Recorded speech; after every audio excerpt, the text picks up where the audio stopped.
नमस्कार, मी पल्लवी पाटणकर. मनोवेदमध्ये आपल्या सगळ्यांचं खूप स्वागत आहे. मनोवेदमध्ये मनाशी संबंधित असणाऱ्या सगळ्या प्रश्नांवर चर्चा केली जाते.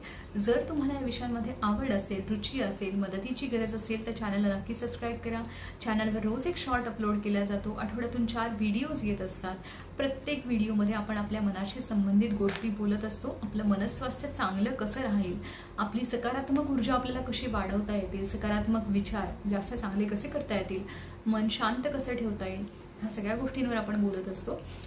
चिंता असेल, ओव्हर थिंकिंग असेल, नेगेटिव्ह थॉट्स आहेत, रिलॅक्सेशन टेक्निक्स कोणते कोणते, या सगळ्यावरचे व्हिडिओज चॅनलवरती आहेत. त्याच्या लिंक्स डिस्क्रिप्शन बॉक्समध्ये तुम्हाला मिळत असतात आणि ते व्हिडिओज बघत राहा, जेणेकरून तुम्हाला आत्ताचे व्हिडिओज त्याच्याशी रिलेट करता येतील आणि जे काही आपण विचार बोललेलो आहोत ते अजून जास्त पक्के होतील. तर आज आपण बोलणार आहोत पास्टमध्ये आपण जर अडकलेलो आहोत, भूतकाळात जर आपण अडकलेलो आहोत तर आपल्याला त्याच्यातून स्वतःला बाहेर काढण्यासाठी कशी मदत केली पाहिजे. मदत आपणच करायची आहे स्वतःला आणि ती करत असताना आपल्याला काही गोष्टी लक्षात ठेवायच्या आहेत. तर आज आपण तेच बोलणार आहोत. याच्या आधी वस्तुस्थिती कशी स्वीकारावी किंवा ॲक्सेप्टन्स कसा वाढवावा याच्यावरचा एक व्हिडिओ आहे चॅनलवरती, तो तुम्ही आवर्जून बघून घ्या, कारण त्याच्याशी तुम्हाला मग रिलेट काही गोष्टी करता येतील.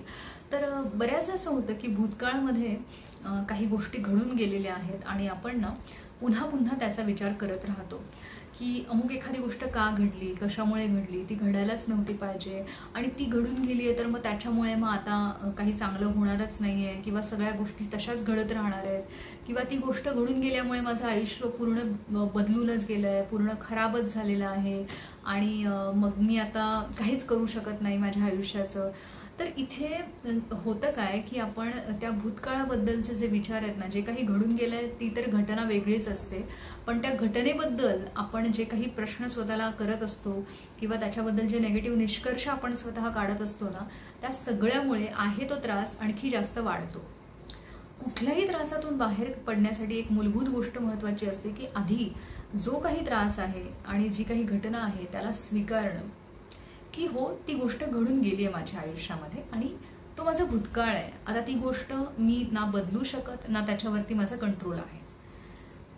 त्यामुळे जे घडायचं होतं ते घडून गेलंय. मग ते चांगलं वाईट या कॅटेगरीमध्ये जर आपण बसवायला गेलो तर ते जास्त अवघड होऊन बसतं, कारण जेव्हा आपण त्याला वाईट म्हणून लेबल लावतो तेव्हा मग आपण त्याच्यातच अडकायला लागतो आणि ते वाईट घडलं, वाईट घडायला नको होतं, ह्या सगळ्या विचारांमुळे आता चांगलं काय करता येईल हा विचारच मागे पडतो. प्रेझेंटवर फोकस राहतच नाही किंवा अजून वाईट जे घडू शकतं ते मी कसं टाळू शकेन, जास्तीत जास्त चांगलं आता कसं करण्याचा प्रयत्न करू शकेन किंवा भूतकाळातून शिकून, चुकांमधून शिकून मला पुढे कसं जाता येईल, हे सगळेच विचार मागे पडतात. कशामुळे आपण त्याला लेबल करतो वाईट म्हणून किंवा चुकीचं म्हणून. म्हणून आपल्याला मुळात हे लेबलिंग करणं थांबूयात, जज करणं जे आहे ना ते थांबूयात आणि आपल्याला प्रॅक्टिकली विचार करूयात की जो काही भूतकाळाचा प्रसंग आहे, घटना आहे, मला त्याच्याबद्दल किती आणि कसा विचार करायचा आहे. मुळात मला त्या घटनेला, त्या प्रसंगाला मान्य करायचे की ती घटना माझ्या आयुष्यात घडून गेली. मग आता त्या घटनेचा जो काही परिणाम तेव्हा झाला असेल किंवा आत्ताही होत असेल, तो परिणाम मला कसं कमी करता येईल, त्याच्यासाठी मला माझ्या विचारांवर कसं काम करता येईल हे आता मी बघणार आहे. मग जसं म्हटलं तसं पहिली पायरी जी आहे ॲक्सेप्टन्सची, की हो ते घडून गेलेलं आहे, ते घडणं मी थांबवू शकणार नव्हतो किंवा नव्हते, पण आता जे परिणाम घडत आहेत त्या परिणामांवरती मी नक्कीच काम करू शकेन आणि त्याला मी बदलू शकेन. इथे आपण काय केलं, स्वतःमधला जो हेल्पलेसनेस, असमर्थता, त्याच्यावर आपण काम करायला सुरुवात केली. स्वतःची ताकद जी आहे त्याची ओळख स्वतःला करून दिली की जरी नेगेटिव्हिटी असली तरी मी त्याच्यावर मात करू शकणार आहे, कारण ती एक क्षमता प्रत्येकामध्ये असते, ती माझ्यामध्ये सुद्धा आहे, हे आपण स्वतःला इथे सांगतो. पुढे ज्या गोष्टीमुळे आपण अडकून आहोत त्या गोष्टीचा आधी आपण शोध लावूयात की काय विचार मी करतोय किंवा करते त्या गोष्टीचा, घटनेचा, की ती का घडली, कशामुळे घडली. आता का आणि कशामुळे ह्या प्रश्नांची उत्तरं आता माझ्यासाठी शोधणं महत्त्वाचं आहे का आता ज्या काही चुका झाल्या असतील असं मला वाटतंय त्या चुकांमधून शिकून मला पुढे जाणं माझ्यासाठी महत्त्वाचं आहे. तर मुळात इव्हॅल्युएशन जर करायचं असेल तर ते आधी आपण कुठे कुठे बदल करू शकतो, की ज्या गोष्टी घडल्या आणि ज्याच्यामुळे नुकसान झालं, तर त्याच्यामध्ये आत्ता मला येणाऱ्या पुढच्या काळामध्ये काय बदल करता येईल, माझ्या वागण्यामध्ये, माझ्या विचारांमध्ये मला कसा बदल करता येईल, जेणेकरून पुन्हा तेच रिपीट होणार नाही, त्या चुका रिपीट होणार नाहीत आणि त्या चुका रिपीट होऊन जे नुकसान होऊ शकेल ते सुद्धा होणार नाही. तर अशा कोणत्या कोणत्या गोष्टी आहेत की जिथे मला बदल करायची गरज आहे, माझ्या विचारांमध्ये सुद्धा आणि वागण्यामध्ये सुद्धा, जो सकारात्मक बदल जो आपण आहे तो म्हणतोय.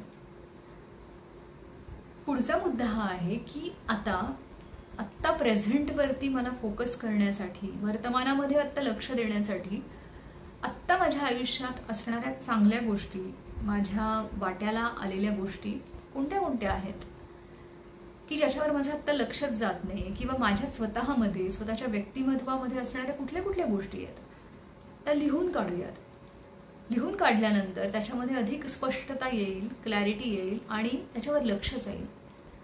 की इतके दिवस त्या भूतकाळामध्ये अडकून पडल्यामुळे त्याच्यावर लक्षच गेलेलं नव्हतं, की जे इथेच आहे, माझ्याकडेच आहे, अवतीभोवती आहे. तर आता मला त्याच्यावर लक्ष द्यायचं आणि ते वाढवायचं आहे. तर आयुष्यातल्या चांगल्या गोष्टी वाढवणं किंवा चांगले बदल करण्यासाठी आपण सुरुवात करणं, याच्यामुळे आपण भूतकाळामध्ये अडकून राहण्याचं प्रमाण हे कमी व्हायला लागतं.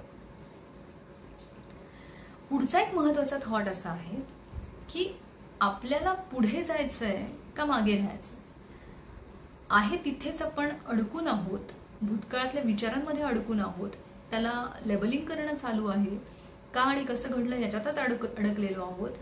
तर आपण पुढे जाणार आहोत का? पुढे म्हणजे प्रगतीच्या दृष्टीने पुढे, नुसतंच वय वाढतंय म्हणून नाही, तर वैचारिक प्रगल्भता, मॅच्युरिटी, भावनांमध्ये होणारे चांगले बदल, वागण्यात होणारे चांगले बदल हे पण तितकेच महत्त्वाचे आहेत. मग ते होत आहेत का?